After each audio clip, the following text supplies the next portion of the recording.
Okay, so welcome back. Welcome to week 3 of the course. And what we're going to do tonight is the usual routine, the usual program. So we'll start with meditation. We'll have our home groups, we'll have a break, and then we'll have an introduction to our theme for this week, which is nature and art. And then we'll set up our home practice for the coming week.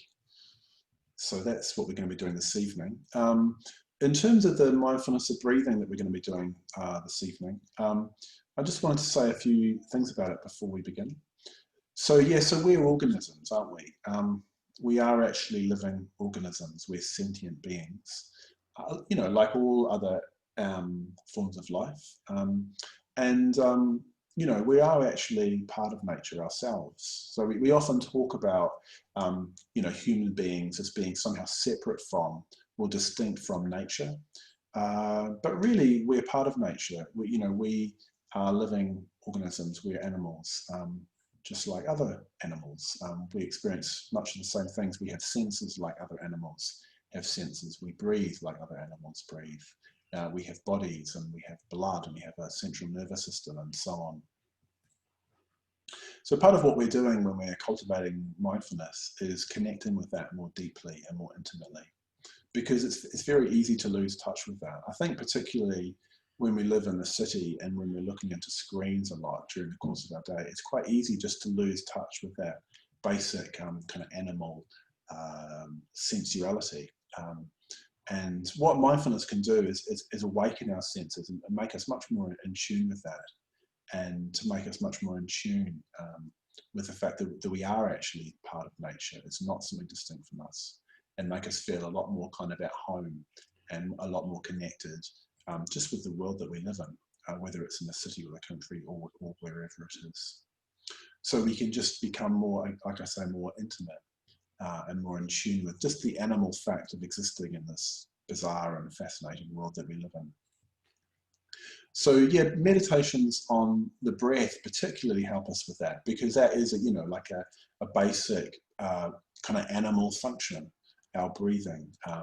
It connects us with the elements. It connects us with the element of air or wind in particular. But generally, when we become aware of the body, it connects us with all of the elements. It connects us with earth and water and with fire, the experience of heat. So I just wanted to mention that in particular. And, we've been talking about breath over the last few weeks in terms of tuning into different aspects of this animal function. So there's the movement of our breathing. So as we breathe, our body moves. And, we saw a few weeks ago that video of actually the detail of what actually happens and how much happens within our body as we breathe, all the different movement of the different muscles and the different parts, even in our skull. And we also have tuned in with the rhythm of our breathing, the way that the in and the out breath has this beautiful rhythm to it. Again, like in nature, we see waves breaking on a beach. It's got a rhythm to it. Almost a kind of music to it. So our breathing also has sensation. So as we breathe, sensation arises. And that's something a little bit more subtle, but we can begin to get more aware of that as we deepen our awareness, as we become more concentrated and more focused. And sensation is quite interesting, there's the sort of literal movement of the air in our body, but we can also, through tuning into the sensations of the breathing, get more aware of the sense of breathing being a kind of energy. We can get a sense of energy in the body and the way that our energy is, whether it's kind of bright or dull, whether it's very fizzy or whether it's very kind of still, whether it's warm or whether it's cool. So we can start becoming more and more sensitive to our body as a whole. So this is what happens in this practice that we've been doing, the mindfulness of breathing each evening on these Tuesday nights, is beginning to pay attention to our breathing, paying attention first of all to the movement and the rhythm, and then hopefully with the count, it just helps us gather ourselves, so we become more whole, we become more present, our attention on the breath is concentrated, and we're focused on the breath. And as we do that, we can begin to become more sensitive to the sensations, the energy, the feel of the breath in our body, kind of almost caressing our body. And I'm going to add another stage to the practice this week. So what we're going to do is we're going to have the first part of the practice, the first part, the preparation part, we're just going to tune into what's going on. Then we're going to pay attention to our breathing and what our body does as we breathe. And then just placing a count at the end of the out-breath in the first stage. In the second stage, placing the count just before the in-breath. In the third stage, we're just going to let go of the counting and just be aware of our breathing. And then in the fourth stage, we're going to do something that we haven't done yet on this course, which is pay attention to the sensations that we feel where the breath first enters our body. So this is usually quite a pleasurable sensation, just that, the sensation around the nostrils, quite a pleasurable sensation. And as we feel it, we can enjoy it. So it's a kind of an innocent pleasure. So like I was saying a few weeks ago, there's no problem with pleasure. And actually, if we're enjoying what we're doing, it'll help us get more involved in it. And it can be actually deeply pleasurable to pay attention to our breathing. The more concentrated we become, the more pleasure is available to us, which is just generally a good reason for being mindful. But particularly in this practice, it can really come to the fore, particularly in this fourth part of the practice, this fourth stage. So we're just going to pay attention to the sensations that we feel where the breath first enters our body and just really enjoy them. And then we'll spend a minute or two just sitting at the end, just absorbing what we've done. So yes, I just invite you now to get into your meditation posture, and in a minute or so we'll make a start with the meditation.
So taking the time you need to get ready, so that you know that you can be still for the next while.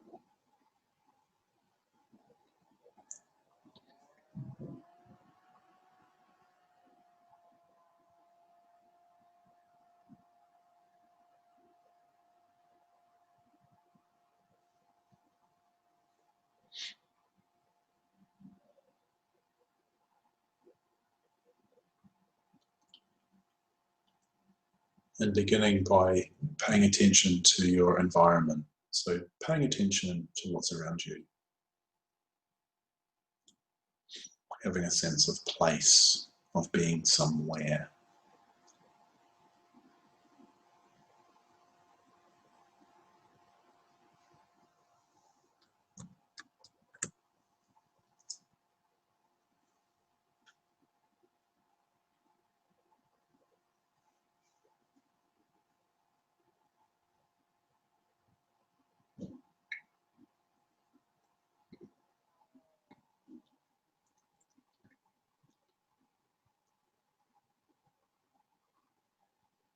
And tuning in to your body as being part of your experience of where you are. And tuning into your body as a mass of sensation.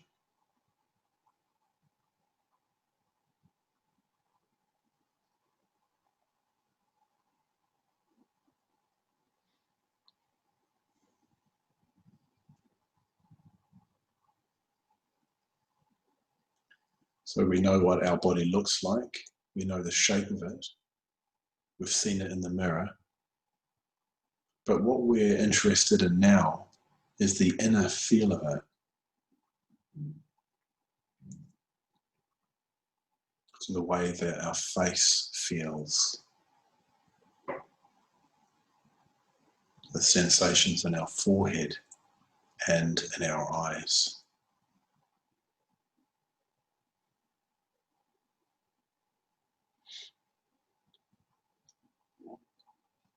In our mouth and our jaw.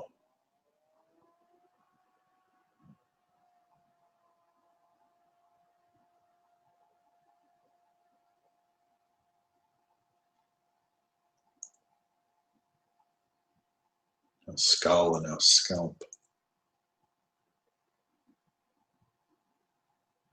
The inside of our skull.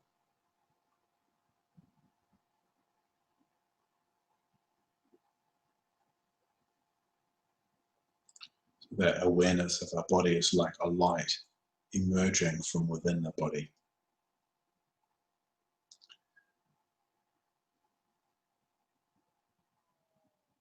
Aware of our sense of smell and taste.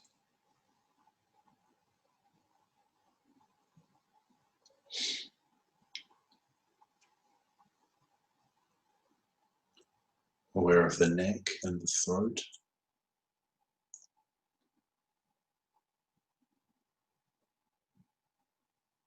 So what way is your head resting on your neck? How is it that your head is connected to your body? What's going on in the shoulders?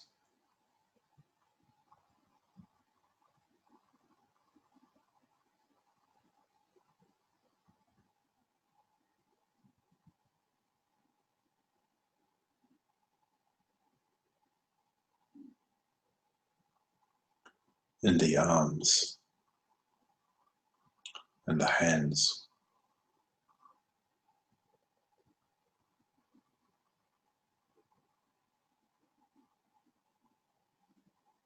Having a sense of the trunk of your body. So again, the shoulders, the chest,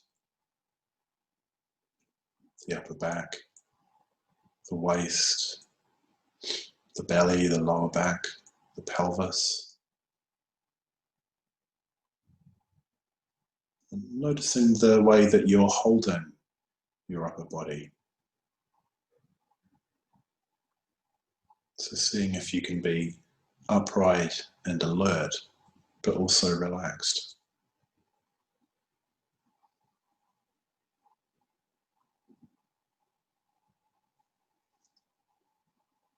Being aware of the legs and the feet, so the base of your body in contact with the ground.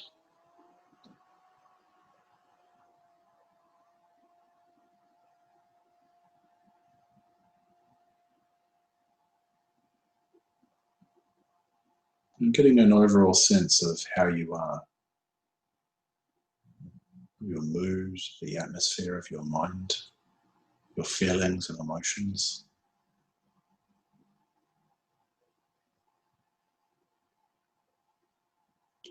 Remembering that you don't have to be in a special place to start meditating. You just begin where you find yourself.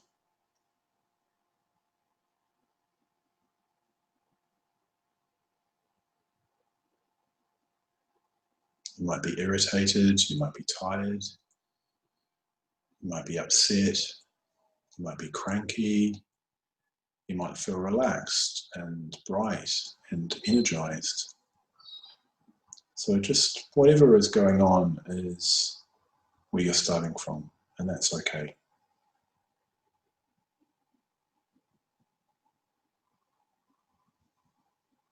Just meeting that with kindness and curious awareness.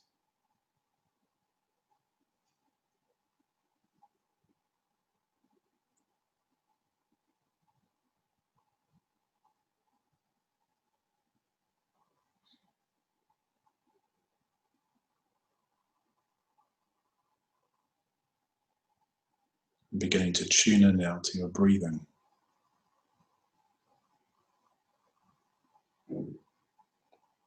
So the breath just comes and goes despite and through and within all that's going on by way of body, by way of emotions and thoughts, Vedana, Chitta, Dhammas. The breath just continues.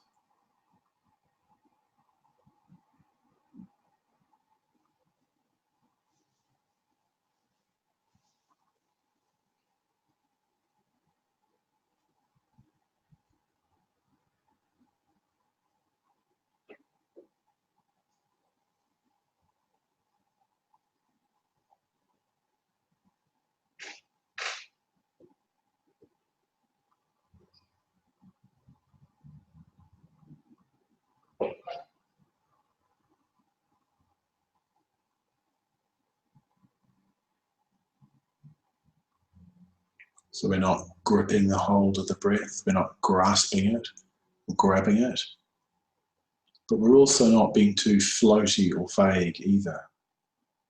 There's a firm, insistent, yet kind and responsive awareness of the breathing that we're going to not just try to maintain, but to deepen, simply by continuing to do it breath by breath.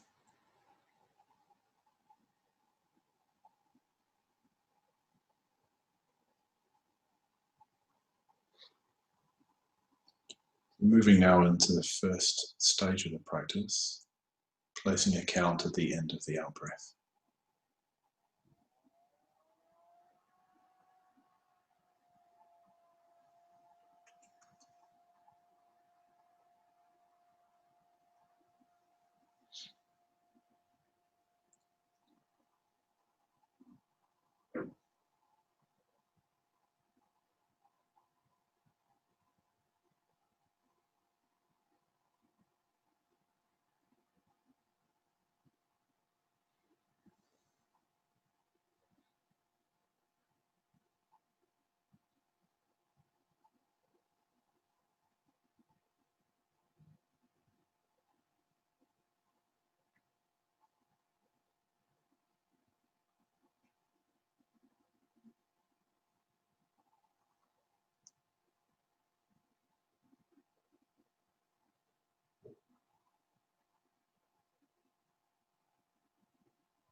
And now moving into the second stage, placing the count just before the in-breath. So remembering that if you get distracted at any moment, just coming back to the counting, so to the breathing, and resuming the counting at 1.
Moving into the third stage now. Just letting go of the counting and simply being with your breathing. So I'm just enjoying the fact that you only have one thing to do, one simple thing.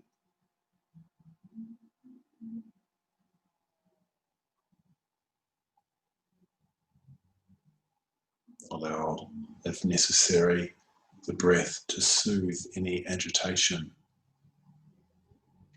any conflict that you might feel within yourself.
Now bringing the particular focus of your attention to the sensations that you feel where the breath first enters your body.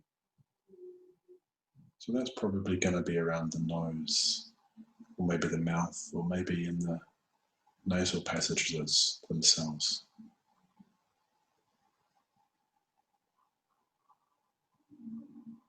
So what is that sensation that you feel? Relishing it, enjoying it.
And now let go of the effort to concentrate your mind on your breathing, and just let go of that and sit. Just relax.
And then before you bring the meditation to a close, just getting a sense of your environment again, just getting a sense of what's around you.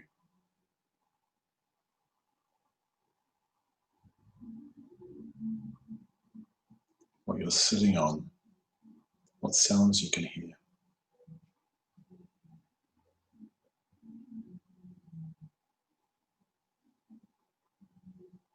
And then really notice what you see as you open your eyes.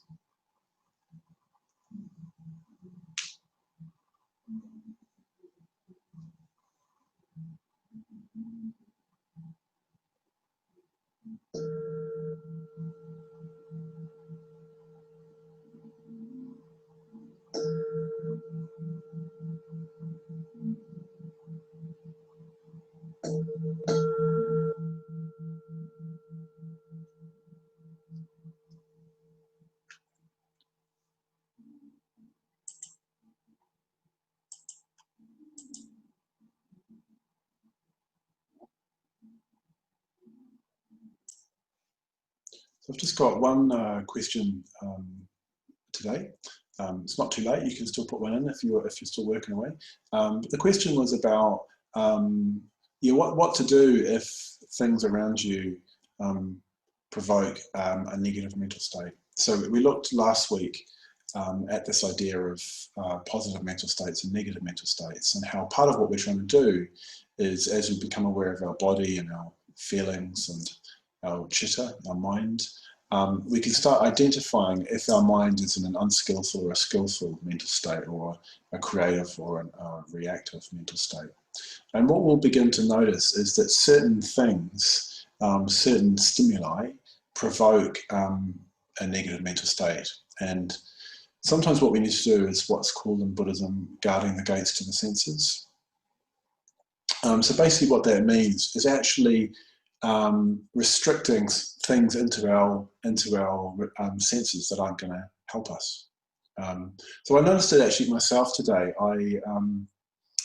I often listen to the radio in the morning when I'm having my breakfast. So I do my meditation, my yoga, and make my porridge, and then I listen to a bit of the radio just to keep in touch with what's going on. It's usually Claire Byrne at that hour. And this morning they were talking about motor tax, and I thought, I don't really need to know about motor tax. So I just turned it on to something different. I put some music on actually.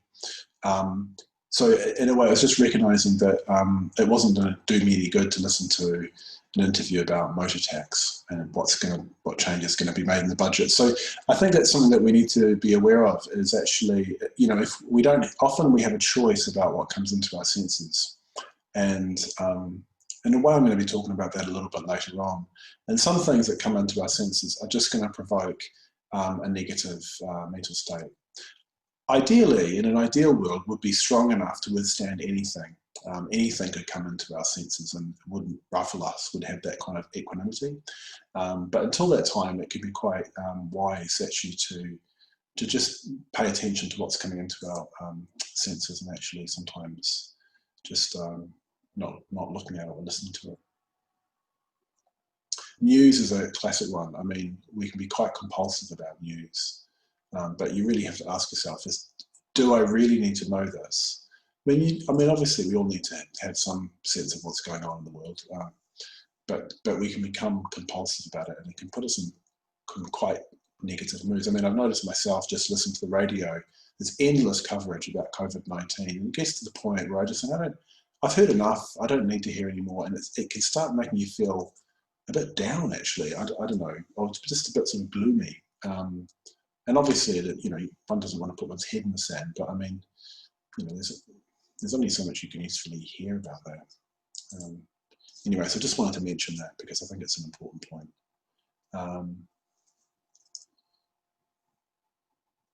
So the question, hi Jnanadhara, last week you spoke in the meditation about there is no more reason to connect with your thoughts as there is the sounds around you. How does this work when it comes to worries and fears that may be real lives? Take the fear and do something about it. Yeah, well, obviously, you can't, that's what I was sort of saying a minute ago. Like there are, sometimes we've got decisions to make about certain things. We can't just disregard them. but that's different from just having kind of random things floating in and out of your mind, which often happens. You can you can find yourself just thinking about a film that you've seen in not a very creative way, but just kind of replaying it in your mind. So that's kind of what I meant. I think part of what we try and do is to try and distinguish between what in our lives we really need to respond to and what we can just kind of let float past. So I think that's part of, you know, I talked last night about paying some attention to the relationship between what we do and the kind of mind we have. And I think making that distinction between, you know, what we can really do something about, what we should do something about, and what we just need to leave alone is an important distinction. For example, I mean, you might be quite interested in American politics right now, and it's quite easy to get cranked up about it. But I sometimes kind of ask myself, well, am I actually going to do anything about it? And usually the answer is no, partly because there's not much I can do. So there doesn't seem to be a lot of point just getting cranked up about it. But there might be other things, you know, like there might be other things, maybe to do with the Dublin Buddhist Centre and what we're going to do in terms of responding to COVID and how we might function as a Buddhist Centre. And that, you know, that is my responsibility, and I need to think about that and make decisions about that and talk to people about that and collectively make decisions about that. So hopefully that answers your question. If it doesn't, please ask another one.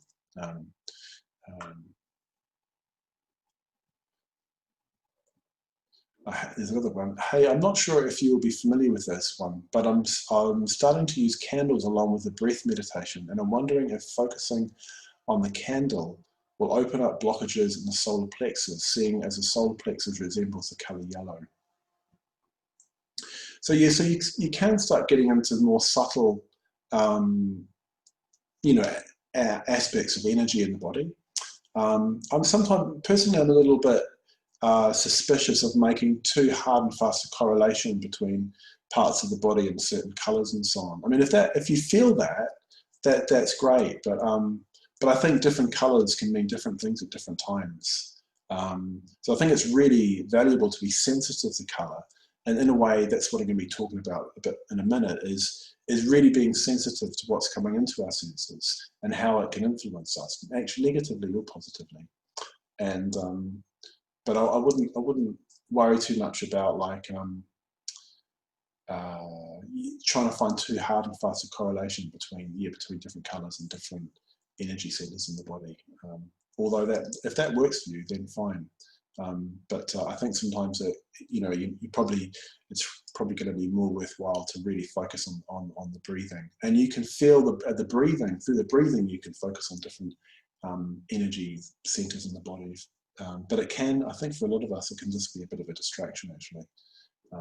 But if the question is, does it help you go deeper? Does it help you become more concentrated if you do that, or is it just a way of kind of entertaining yourself, as it were? So you'll know yourself the answer to that question.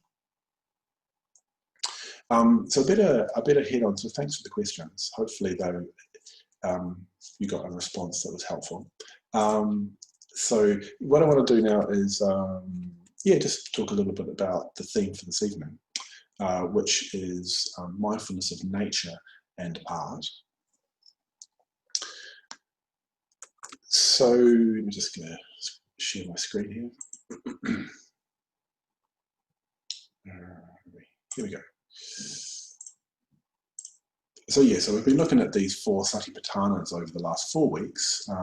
So first of all, there's the body, and then there's Vedana, or feeling tone, and then Chitta. So we begin to get a more and more subtle sense of what's going on within us, who we are at that particular time. And then last week what we did is we looked at how we can, as it were, sort of turn back and look at what's going on in our mind in particular, and see how we can have an influence on that, how we can move that on, how we can respond creatively to the kind of mind that we have to become more creative, to become more skillful, and in that way become more attentive, more concentrated, and more fully whole. So really, in a way, when you look at the body, when you look at yourself, in terms of the 4 spheres of mindfulness, the 4 satipatthanas, it's pretty comprehensive. in terms of a complete appreciation of all the things that are going on, all the things that make us us at any one given point in time. So body, feelings, and chitta, it's quite comprehensive. But there are a couple of important things which are missed out, important things that make up our total experience of life that are missed out of the four Satipatthanas. I'm sure that's quite intentional. In a way, if you develop awareness of these things, that awareness will naturally extend into other areas. But there are a couple of things which are missed out. So there's two things missing. One is our environment. I mean our environment in a broader sense. So that's where we are. So a sense of what's around us, yeah. And also other people. Yeah, so it doesn't explicitly, the four Satipatthanas, the four spheres of mindfulness, doesn't explicitly include an awareness of other people. So we're going to look at other people next week. So what I want to look at this week is our environment. And I'm going to talk about that in terms of nature and in terms of art.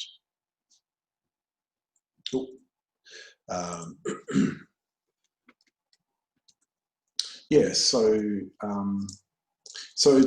mindfulness of the environment is what we're going to look at this week, and then what that means is noticing like where we are, what is going on around us. We've been doing this at the beginning of the meditation. We've just been getting a sense of, you know, the actual place that we're located, the actual space that we're in. We always have an experience of ourselves as being somewhere. I think I was talking about this previously in the course, like the setting.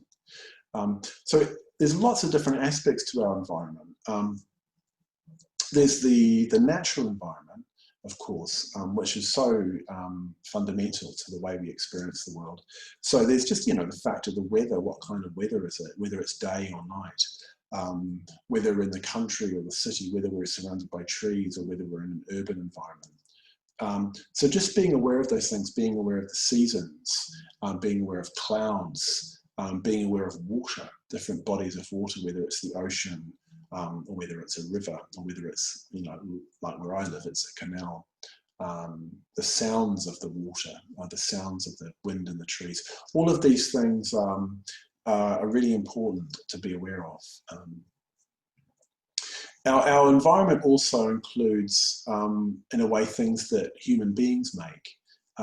So it includes architecture. You know, the way the buildings are around us isn't an accident. They're actually designed. We kind of forget that, but all of them are designed to look in a particular way. And if you go to cities around the world, you notice how they're different. It's one of the things that you notice. So that has quite an impact on us, the way the buildings are if we live in an urban environment. But there's all sorts of other things that are also created by human beings that we see. There's images on the TV, there's films, there's magazines, there's art galleries, there's advertisements. There's the music that we hear on the radio in the supermarket. All of these things are kind of a created environment. So this also includes noticing that and noticing the effect that has on us. So just to explore this theme of nature, and I wanted to read a poem to you, which is all about this, really. It's all about, particularly about nature. It's by a poet called Tom Gunn, who's an Anglo-American 20th century poet. The poem's from the 1970s. It's called Thomas Bewick. So I'd never heard of Thomas Bewick when I came across this poem. He was an engraver. So he made wood engravings in the late 18th century, early 19th century. And he was very famous because he developed this new way of doing engravings. And one of his famous books is called The History of British Birds. It's basically about this man, Thomas Bewick, who apparently would, go into the woods and observe birds. Presumably he drew them and then he made engravings of them, and he produced this book, which was hugely successful and famous at the time. I'll just give you a little, at the break there, I found an example of, so that's an example, I'll actually just share my screen, sorry.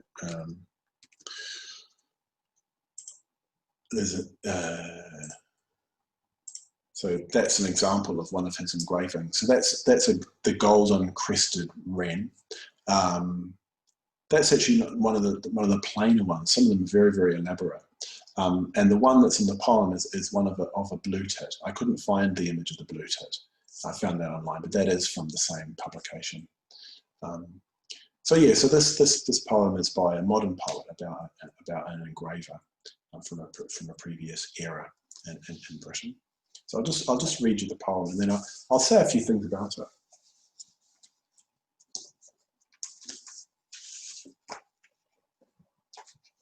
So this is Thomas Bewick by Tom Gunn. I think of a man on foot going through thick woods, a buckle on his brimmed hat, a stick in his hand. He comes on from the deep shadow now to the gladed parts, where light speckles the ground like scoops out of darkness. Gnarled branches reaching down their green gifts, weed reaching up, milky flower and damp leaf. I think of a man fording a pebbly stream.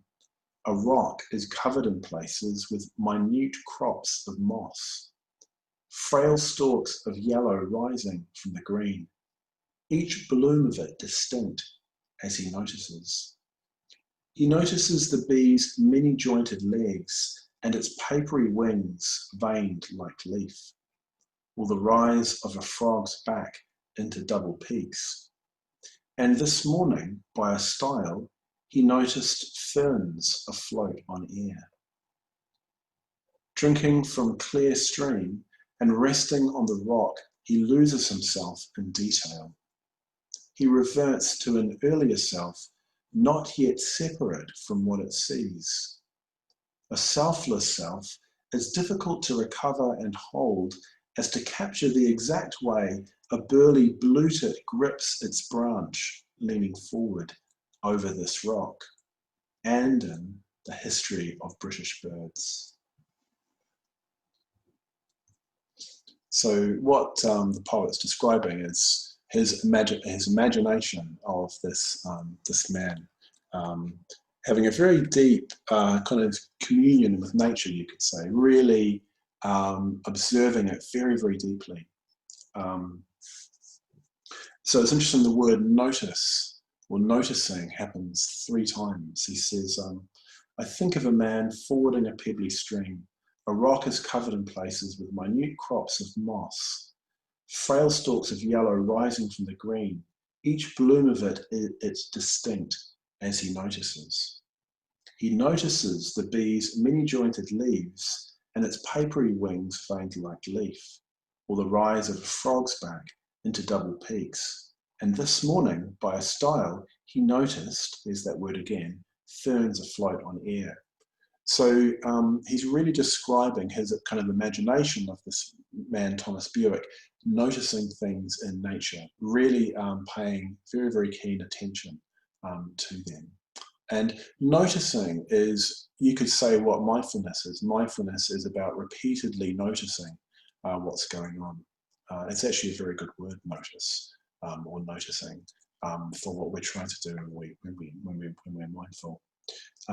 So the poem goes on in a way. What he's done is he's kind of conjured up his image of this artist in the forest and observing nature. And then it says, drinking from clear stream and resting on the rock, he loses himself in detail. So it's the intricacies of what he's seeing, the detail of what he's seeing, deepens his attention.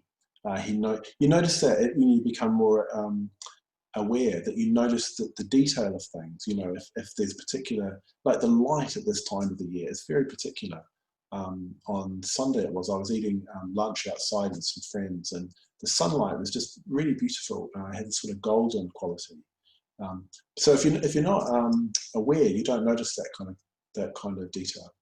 And then it gets really interesting. It says, So drinking from clear stream and resting on the rock, he loses himself in detail. So he loses himself.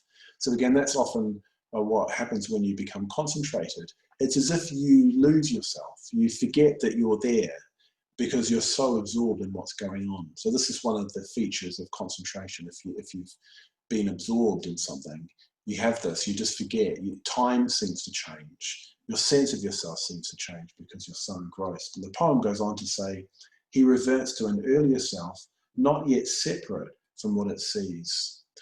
So again, there's been a change in consciousness, that there's no longer the sense of, here I am experiencing something separate from me. There's just this experience. So this really is, you know, life with full attention that he's describing. As the poet has it, man in his wholeness, wholly attending. So it says, he reverts to an earlier self, not yet separate from what it sees. A selfless self, as difficult to recover and hold as to capture the exact way a burly blue-tit grips its branch, leaning forward over this rock, and in the history of British birds. So it's difficult to capture. What he's trying to do is he's not just trying to observe, but he's trying to kind of recreate what he's seen in an image. What's interesting about this, it's a bit, and then what he creates is very beautiful. So and we're always doing that. You know, we're living in this particular world, and we're trying not just to be aware of it, but to respond to it beautifully, and to live truthfully from what we've observed. So this is a very, very difficult thing, but I think the poet describes it very, very beautifully in the poem. This deep observation of what's going on, and then something creative being born from that deep attention, that deep mindfulness. So it's difficult to recover and hold. A selfless self is difficult to recover and hold as to capture the exact way a burly blue-tit grips its branch leaning forward over this rock, and in the history of British birds. So in a way that he's like I say, he's not just seen something, but he's created something beautiful that other people can then look at. And then they can awaken that sensibility within them. So in a sense, why I chose this poem, because it not only points out the value of being in nature and observing nature, but it also points out the value of engaging with the arts. And I mean that in the broader sense, visual images of different kinds, like the ones that Buick made, reading, cinema, what can visual art, dance, theatre. A lot of these things are not available to us as they used to be, but what you can do is, if you observe them, if you engage with them, it changes your sensibility. Your way of seeing things, your way of being in the world is influenced by the encounter with a particular poem or a particular book, a story, something kind of rubs off on you, which can be deeply positive.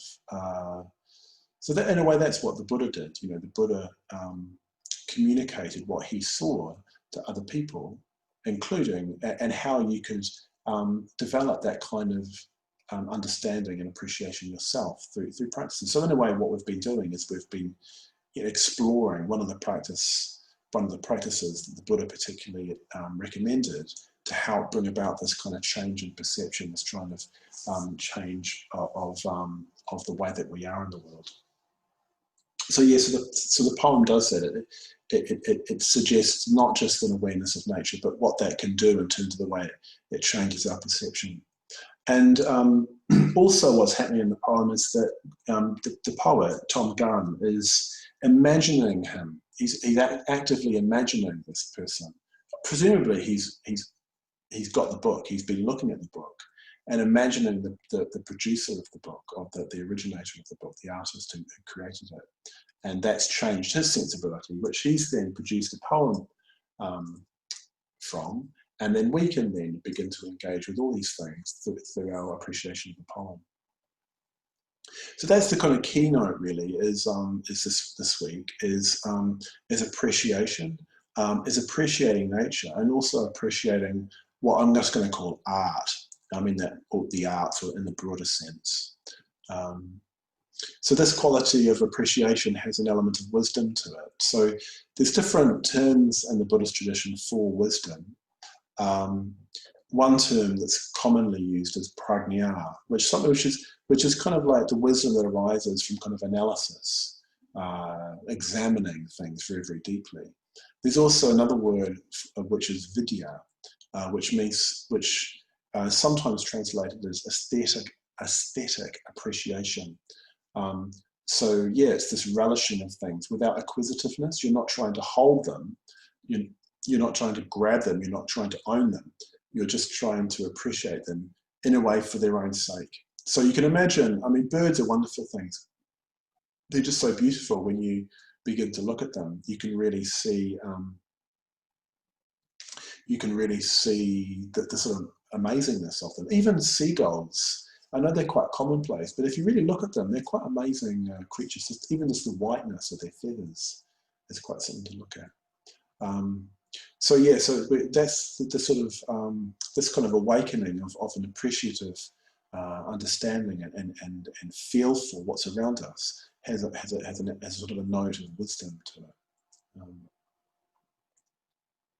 I'll give you another little example of this kind of thing. This is by a poem by Czesław Miłosz, the Polish poet. It's called Gift. A day so happy. Fog lifted early. I worked in the garden. Hummingbirds were stopping over honeysuckle flowers.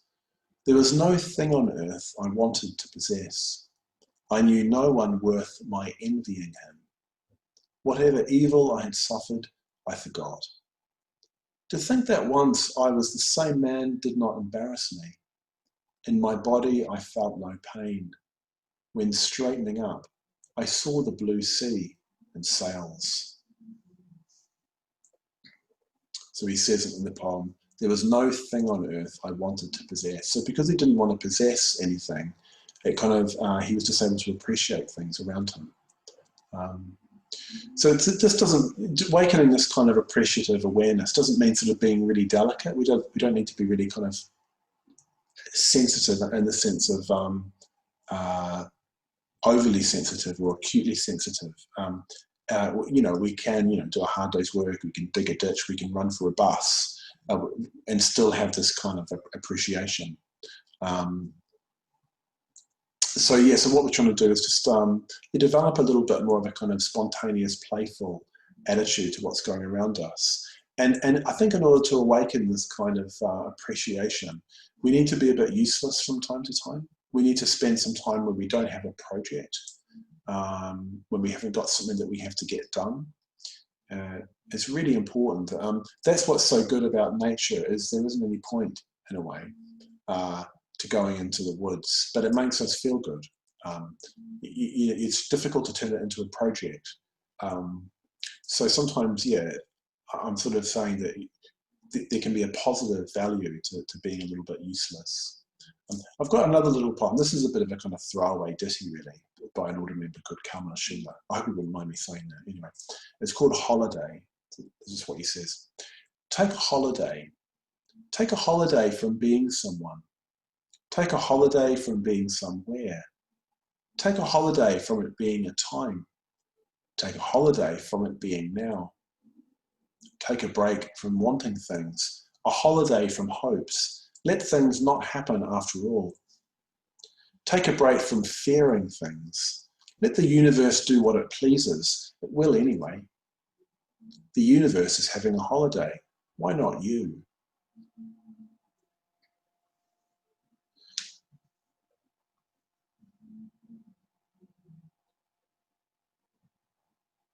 So so this week, just in terms of the home practice, there's two things really. One is to spend a little bit more time, sort of consciously spending a little bit more time in nature, and the other is to improve your cultural diet.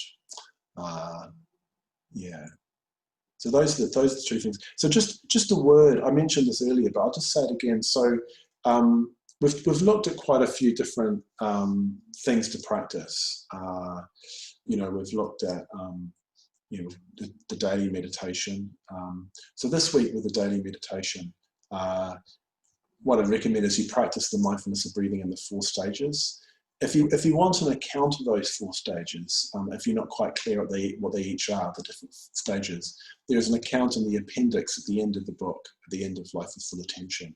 There's an account of the mindfulness of breathing. So you can reference that if you want a bit of clarity on the different stages and what they mean.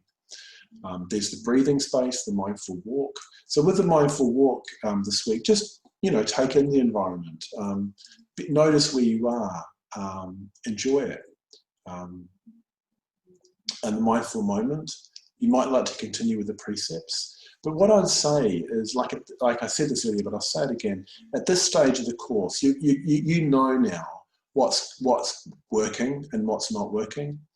So if there's something that you've kind of been trying to do for a few weeks now, but it's just not working for you, I would say just let it go, just abandon it. So if you've been trying to do the breathing space and you just can't manage to remember to do it, and it's just not working for you, just don't worry about it this time. You can do the course again and you can pick it up, or you can do it some other time, but don't sort of worry about it.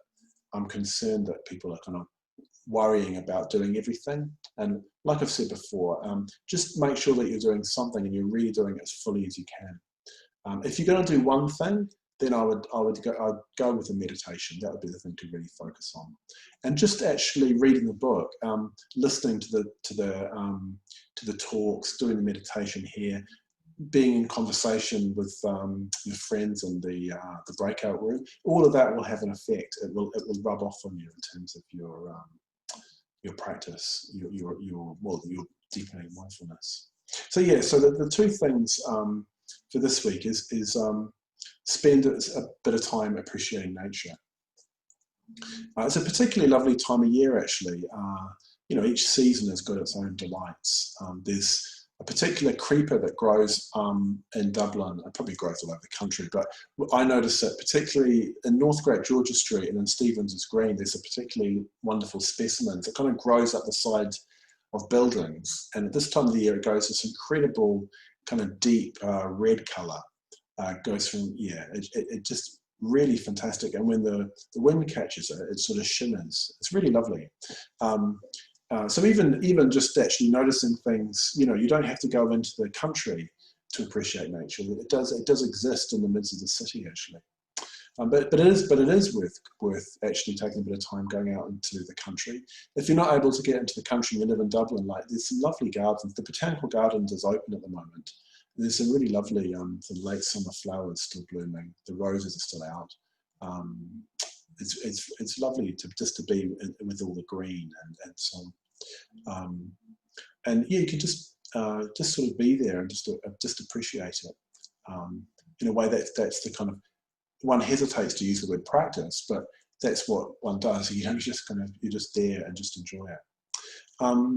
So that's one of the things this week. So put aside some time to appreciate nature. You might actually need to put it in your diary if you're kind of a busy person. So maybe on a Saturday afternoon, just decide just to go to the park,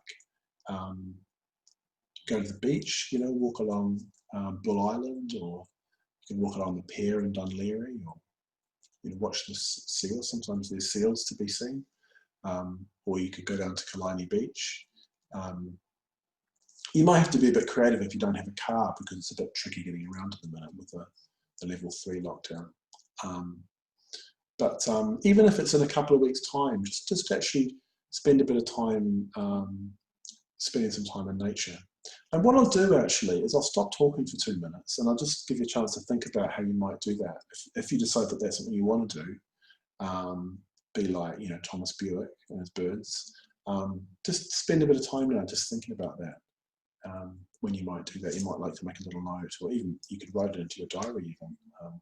But just spending a little bit of time, a couple of minutes now doing that, and I'll stop talking for 2 minutes.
So if you're deciding to do that, try and make sure that it's really going to happen rather than just having a vague intention.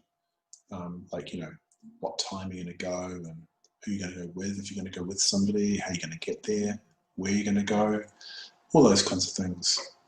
If you go there, how you're going to get the shopping done. You know, those kinds of practical things, just so you can really make sure that it does happen.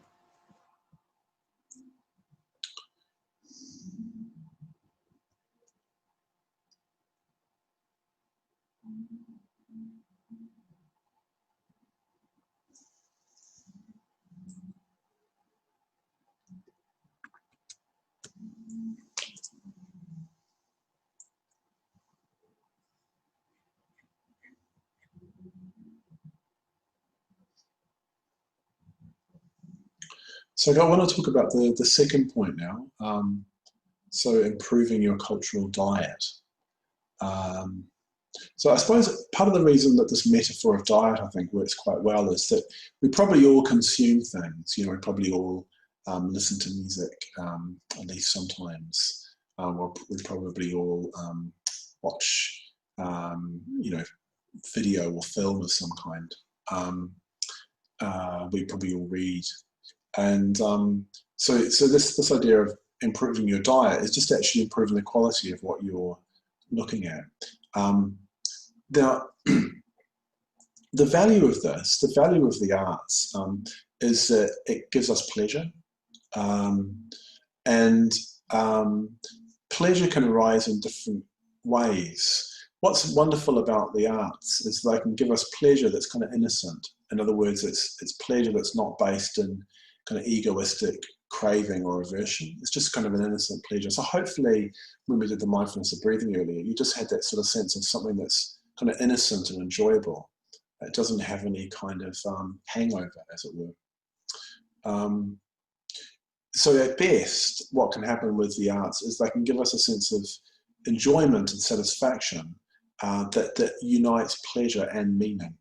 So hopefully, poems at their best can do that. So hopefully, you know, you might have got something out of that poem that I read earlier, or other poems. So you enjoy it, and at the same time, it seems to communicate something to you that's important, some kind of value. So I've already talked a little bit about how when you engage with the arts, the artist's perception, the writer's perception, or whoever, his or her kind of sensibility kind of rubs off on us. I had a particular experience. I'm not a big visual arts person, but I do like looking at it. And there was an exhibition of Rembrandt's drawings at the Chester Beatty, just by Dublin Castle there. And I remember looking at these drawings, and I was kind of into it, you know, like I wasn't sort of absolutely transfixed or anything. But I remember walking back out onto George's Street, and the street looked different than it had like an hour or two previous before I went in. And just made me realise that it does actually have an effect on the way you perceive what you perceive. It's quite strange. So yeah, so the second thing is about improving your cultural diet. So what's interesting at the moment is there's a limit to what we can do. We can't actually go to art galleries; they're all closed. We can't go to the cinema. We can't go to museums. One thing we probably can do is we can listen to music, and I sometimes wonder if actually we're losing the ability to really listen to music. I mean, we have it on, but how often do we actually sit down and actually listen to it? What I mean by that is that you have music playing, and all you do is listen to it. You don't do anything else. You don't have your dinner, or you know, I don't know, put the washing out or iron your shirt. You just sit there and listen to it, giving it your full attention. I think maybe in the old days when we had to, like a record player, you'd have to actually go over and like turn the record over. So there's a little bit more engagement, I think, physically with having to produce the music. But it's a really good thing, I think, just to sit down and actually listen to music just for, well, as long as you like. Maybe with a friend, sharing music. I mean, some of you might have done this. I know when I was younger, I used to do that a lot. I mean, I studied music, so I did a lot of it. It's just sitting around with friends and playing different bits of music and talking about it. So that's one thing. One suggestion is actually spending the time, actually listening to music and not doing anything else. In terms of reading, just maybe read something a little bit more challenging, or even reading instead of watching a screen. I've noticed myself that it's so easy to watch stuff, and there's endlessly interesting things to watch on the screen, but I've been noticing myself that reading a novel or something is actually more satisfying somehow than I mean, I like looking at films and stuff, but there's something about a novel that engages more of me, and it's more satisfying. What I'm going to do actually is tomorrow is in the email is send you a little poem, a kind of a little anthology of poems that I put together, based on some of the ones that Maitreya Bandhu recommends, but also some which are maybe a little bit more local, or some of the ones that I've talked about, including that one I read earlier, the Thomas Bjork poem.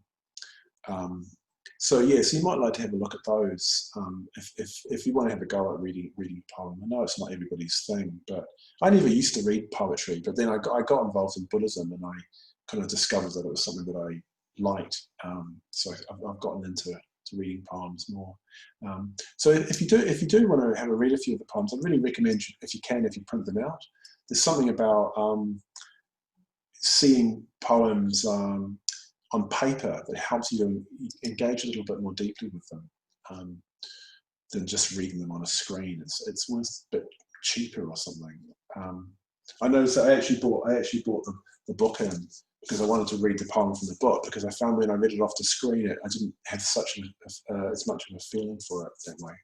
Anyway, so it's obviously that might be just a personal thing, but yeah, you might have a go at just reading a few poems. So you could have if you got into the habit of having a breathing space, if you've got time, you could have a little poem after your breathing space. If you're on your own, you can even read it out loud to yourself. That's something can be really enjoyable, just actually hearing the sound of the words, because so much of what poetry is about the sound and the rhythm of the words, not just the content, the meaning of the word.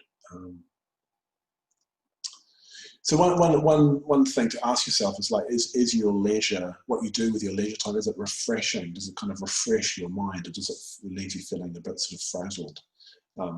Which a lot of screen time can just leave you feeling kind of frazzled.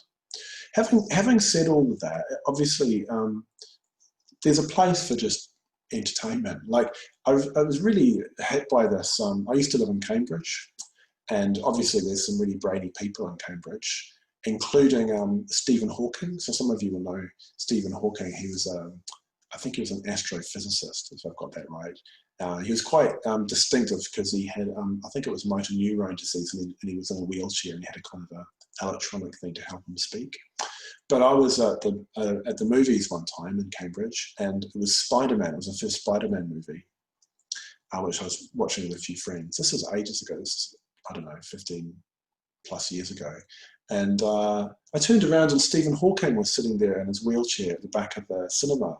And I was really, really shocked, because I kind of had this, I suppose I had this idea that, someone like Stephen Hawking would only go and see really, really kind of hardcore art house, European films. And here he was in a kind of an American blockbuster. And it made me realize that, of course there's a place for that. Sometimes you just need to, be entertained, and that's all right.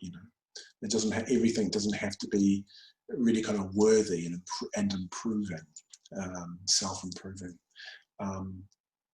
Yeah. So, and also just to say that in the book, for whatever reason, I think it's because he's a painter and a poet, Maitreya Bandhu talks a lot about visual art and a lot about poetry, but he hardly mentions music or theatre.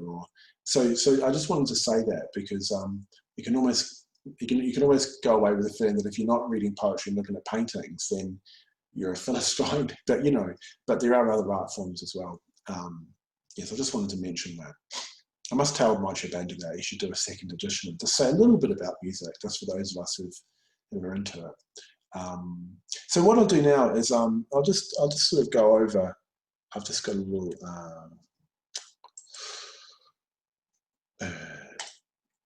screen share there. So you've got your daily meditation, your breathing space, the mindful walk, the mindful moment, the precepts, and like I was saying, that's a big long list of things. So just the things that you aren't doing, forget about them. Just do the things that you are doing and really do them as fully as possible. And for this week, the two things are take time to appreciate nature and improve your cultural diet. So what I'll do now is I'll just leave a couple of minutes just to think about what you might do. If you decide you want to improve your cultural diet, how might you do that? Yeah, so I'll just leave a couple of minutes for you to reflect on that yourself. Oh, don't know how that happened. I've got someone's drawn on my screen. Oh, it's gone away now. Anyway, so yeah, improve your cultural diet. So what a couple of minutes just to think about how you might do that.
Okay, so yeah, hopefully you've got an idea about what you might do. So someone's just texted and made the very good point that engaging with the arts is also key because it's a way of understanding other people. So when we can see the world from other people's perspective. Now we're going to be looking at this in much more detail next week, but it's a really important point that we can awaken a different way of seeing things by seeing things from other people's point of view.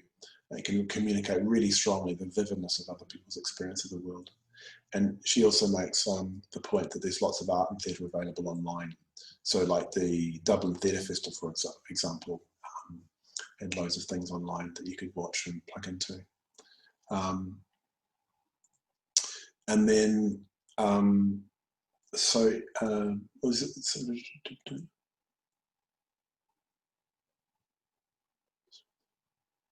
someone's asking, it's a bit off topic, but from last week, could you just remind me to become more responsive to others during my day?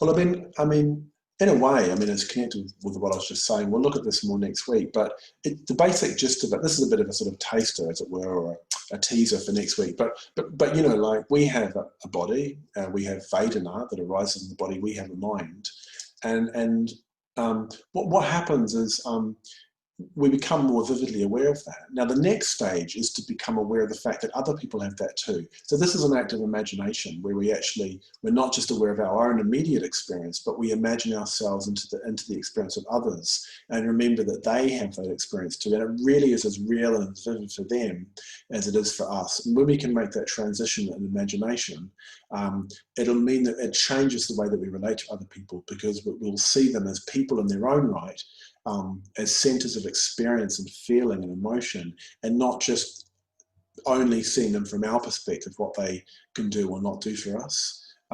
So that's a sort of profound shift that we, well, in a way, we need to make, and that's what our topic is going to be for next week. So yeah, so we'll just leave it. We'll leave it there for this evening. Just to remind you that, well, we've only got 2 more evenings actually on this course, yeah, so I don't know, let's make the most of it. And also just to remind you that we are doing everything at the moment on a donation basis. So everything that we're doing is we're just giving away, as it were. And yeah, I suppose we're just hoping that people will like what we're doing and want to respond by giving the DBC some funds to continue that work. So I just wanted to remind you that of that just before we finish, and just to say, if you've got more questions, I'll be here for another 10 or 15 minutes. So do feel free to stay on the line, as it were, and we can talk about whatever questions you might have. So yeah, that's it for tonight, and yeah, look forward to seeing you next week.